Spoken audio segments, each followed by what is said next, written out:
3.9. That would be more optimal. Very interesting.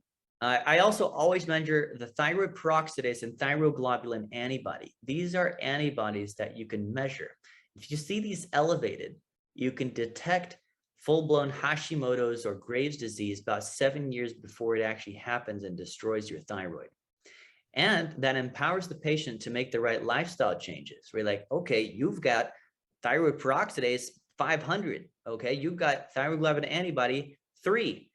You need to go on an autoimmune paleo diet. We need to look at the toxins you're putting on your body, what you're eating, and you can reverse some of this lifestyle. Yeah. Amazing. Yeah.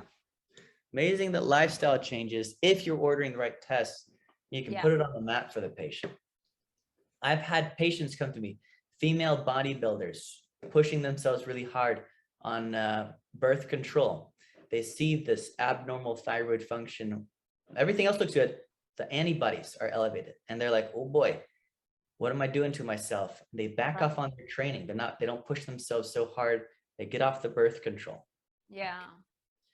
And you can maybe save yourself from destroying your thyroid. Yeah. You do not want to end up with autoimmune conditions. Nope.